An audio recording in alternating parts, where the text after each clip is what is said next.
Good morning students. I am Dr. तारा जैन। राजपूतों की उत्पत्ति के विभिन्न मत आज हम करेंगे। आप देखिए राजपूत शब्द से क्या तात्पर्य है। राजपूत का मतलब जो राजपुत्र है, जो राज से संबंधित कार्य करता है, जो शासन करता है, तो वो जो भी है, चाहे उनके वंश है, चाहे वो व्यक्ति है, तो वो एक तरह से उसको कॉमन के हिसाब से क्या कह दिया, राजपुत्र। तो राजपुत्र से ही होते होते वो क्या हो गया, राजपूत। ऐसा इतिहासकार मानते हैं। हालांकि हम उनसे हम विभिन्न मतों के अनुसार हम उनके उत्पत्ति के सिद्धांत के बारे में हम बात करेंगे। हम उनके विभिन्न वंशों की भी बात करेंगे।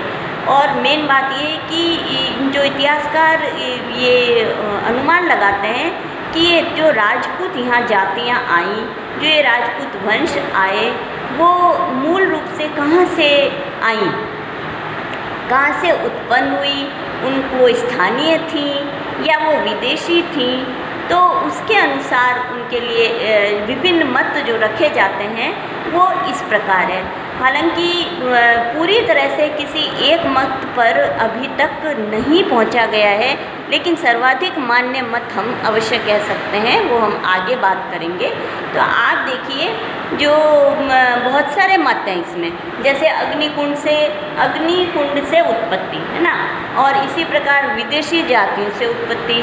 मध्य एशिया का से कि ये मध्य एशिया से आए थे, क्योंकि इनका जो फिजिक वगैरह है वो मध्य एशिया के निवासियों से मिलता जुलता है। इसी प्रकार ध्रुवीय प्रदेशों का भी सिद्धांत माना जाता है कि ध्रुवीय प्रदेशों से आए थे। पोलर रीजन था, वहाँ नहीं जो है सर्वाइवल मुश्किल था, तो वो होते होते इन क्षेत्रों में आ गए। इसी प्रकार स्थानीय शासन करने वालों को भी मान लिया जाता है कि ये स्थानीय ही थे, और ये चूँकि राज करने लगे, चूँकि ये शासन करने लगे, तो ये राजपूत कहलाने लगे। राजपूत तो मैं आपको बताती हूँ। जैसे प्रथम जो है ऐसे कहा जाता है कि इनका ये अग्निकुंड से उत्पन्न हुए। हालांकि ये थोड़ा सा पौराणिक रूप में है, थोड़ा सा काल्पनिक भी है, और उसे यथार्थ से जोड़ने की कोशिश की गई है। उसमें यह है कि अग्निकुंड से उत्पत्ति कि जो ऋषि मुनि थे वो जब आबू पर्वत पर एक हवन कर रहे थे, एक यज्ञ कर रहे थे, उसमें से जो है बहुत अधिक जो वो इसलिए हवन कर रहे थे कि ऐसी ज़रूरत थी कि जो आक्रमण हो रहे हैं, जो बाह्य आक्रमण हो रहे हैं, उनसे जो है देश की, संस्कृति की, समाज की, राज्य की रक्षा हो। तो ऐसे रक्षा करने वाले शूरवीरों की आवश्यकता है, ऐसे क्षत्रिय लोगों की आवश्यकता है जो देश की रक्षा करें, जो शत्रुओं से देश को बचाएं, शासन को बचाएं और यहाँ के समाज संस्कृति को बचाएं। तो ऐसे में जो माउंट आबू पर्वत पर एक यज्ञ किया गया, एक हवन किया गया, तो उससे जो वीर जातियाँ जो उत्पन्न हुई वो क्या कहलाई, राजपूत।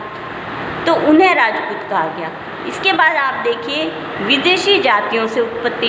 अब इसमें ये अनुमान लगाया जाता है कि चूँकि प्राचीन भारत या प्राचीन इतिहास की हम बात करें तो उसमें जो है बहुत सारे यहाँ पर विदेशी जातियाँ आई, और उन विदेशी जातियों में कौन कौन सी थी आप देखिए, शक, कुषाण, हूण, यवन।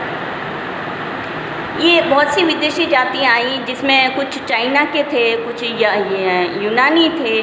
तो बहुत सी विदेशी जातियाँ यहाँ पर घुल मिल गई और यहाँ वो शासन करने लगी। हम जानते ही हैं कुडुलकट फिशेज, ये शक वाला, कुषाण में कनिष्क जो है, हूण है, ये यहाँ पर राज्य यहाँ करने लगे। यवन में मिनेंडर है, सिकंदर यहाँ आक्रमण करके चला गया, लेकिन उसके बाद आप देखिए मिनेंडर ने यहाँ पर राज्य किया। तो यहाँ पर जो ये जातियाँ थी जो विदेशी थी, लेकिन वो यहाँ शासन कर रही थी, तो चूँकि ये यहाँ राज्य कर रही थी तो उन्हें भी राजपूत कहा जा सकता है कि उन जातियों, इन विदेशी जातियों से, चूँकि विदेशी जातियाँ जैसे कि शक, कुषाण, हूण, यवन, ये यहाँ पर राज्य कर रही थी, भारत में राज्य कर रही थी, तो इनसे मिलकर जो है, जो चूँकि राज है इनका, तो इनसे मिलकर जो है क्या कहलाया कि ये समझ जाती हैं क्या हो गई, राजपूत कहलाने, कालांतर में यही जातियाँ राजपूत कहलाने लग गई और हो सकता है कि इन जातियों के साथ में बहुत सी जातियां सम्मिश्रित हुई और उस सम्मिश्रित से भी चूँकि उनमें से कई जातियां जो है शासन की अधिकारी हो गई तो भी इसलिए भी उनको राजपूत कहा जाने लगा। तो सम्मिश्रण है, शासन का कारण है, तो ये विदेशी और भारतीयों के साथ में मिलकर जो हुआ तो उससे भी जो है मिश्रित जातियों से भी राजपूत जातियाँ सामने आई क्योंकि वो राज्य कर रही थी। तो शक, कुषाण, हूण, यवन और अन्य जो विदेशी जातियाँ थी उनका भी एक सिद्धांत माना जाता है कि राजपूतों की उत्पत्ति विदेशी जातियों से हुई। फिर आप आगे देखिए मध्य एशिया का सिद्धांत।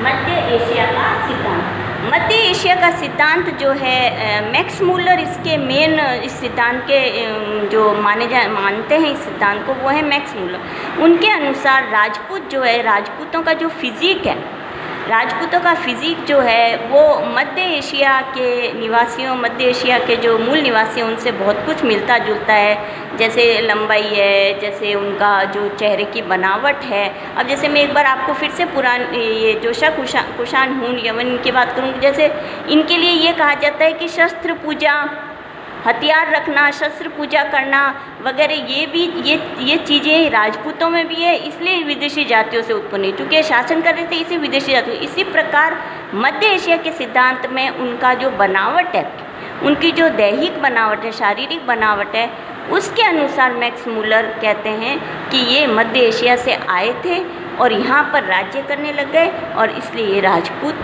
कहलाए क्योंकि इनकी जो इनके जैसे नाक है, आँखें हैं, उनकी जो भी शक्ल की जो बनावट है और पूरे शरीर दैहिक जो बनावट है वो मध्य एशिया के निवासियों से मिलती जुलती है। इसलिए ऐसा लगता है कि ये मध्य एशिया से आए हैं और चूँकि ये यहाँ राज्य कर रहे हैं इसलिए ये राजपूत कहलाए। इसी प्रकार ध्रुवीय प्रदेशों से उत्पत्ति, कुछ इतिहासकार जो है हमारे कुछ नेता भी हैं जो उन ध्रुवीय प्रदेशों से उत्पत्ति वो मानते हैं। उसमें ये कहा जाता है कि चूँकि पोलर रीजन जो थे वो ठंडे थे, वहाँ सर्वाइवल मुश्किल था, तो धीरे धीरे ये ऐसे रीजन की तरफ बढ़ते चले गए जहाँ पर सर्वाइवल आराम से हो, तो इसलिए ये यहाँ सर्वाइवल के अनुसार आए। और चूँकि ये शस्त्र अस्त्र इसके ज्ञाता थे तो इन्होंने यहाँ पर राज्य करना भी, इन्होंने प्रदेशों को विजित कर लिया और राज्य करना प्रारंभ किया, इसलिए ये यहाँ राजपूत नाम से फेमस हो गए। राजपूत इन भाषा में इनका नाम जो है राजपूत, स्थानीय भाषा में इनका नाम राजपूत पड़ गया। तो ध्रुवीय प्रदेशों से उत्पत्ति भी माना जाता है। ये बात ज़रूर है कि ये सब जो है अनुमान है, बहुत अधिक सबूत इन चीज़ों के नहीं हैं। आगे आप देखिए पांचवा जो है स्थानीय शासन करने वाले। कोई भी स्थानीय, ऐसा भी कहा जाता है कि स्थानीय शासन करने वाले जो स्थानीय जातियां थी या स्थानीय वंश थे, स्थानीय शासन जिन्होंने किया, जिन्होंने विजय प्राप्त की। अब आप इतिहास में हम पढ़ते ही हैं कि कोई मंत्री है, कोई सामान्य सा सैनिक भी था, तो कोई जो है वो भी राजा बन गया, है ना। तो मंत्री तो बनना है ही है, तो वो जो है क्षत्रिय तो ये थे ही। तो क्षत्रिय जो है धीरे धीरे जो राजा बन गए, जो राज्य करने लगे, जिनके राजवंश वंश दर वंश, पीढ़ी दर पीढ़ी चलने लग गए। जो कोई इस क्षेत्र का और कोई उस क्षेत्र, जैसे कोई बंगाल का राजा है, जैसे पाल वंश है ना, तो इसी प्रकार राष्ट्रकूट हैं, इसी प्रकार प्रतिहार हैं। तो विभिन्न राजवंश जब पीढ़ी दर पीढ़ी शासन करते चले गए तो उनको एक कॉमन रूप में उनको क्या कहा गया, राजपूत। तो स्थानीय वाला भी एक मत है कि वो कहीं से नहीं आए हैं, वो यहीं से उपजे, चाहे विदेशियों के सम्मिश्रण से है, चाहे बाहर से भी आए, लेकिन वो जब कई सदियां बीत गई या कई सहस्त्रों साल बीत गए तो स्थानीय ही माना जाएगा। स्थानीय में राजवंश राज्य करते करते राजवंश जो बन गए, जो डायनेस्टीज़ बन गई, वही यहाँ पर जो है उन्हीं के राजा राजपुत्र कहलाने लगे और वही कॉमन जाति बन गई कि कौन राज कर रहा है, राजपूत राज्य कर रहा है, राठौड़ कर रहा है, कच्छावा कर रहा है, प्रतिहार कर रहा है, पाल कर रहा है, चाहमान कर रहा है, मतलब चौहान।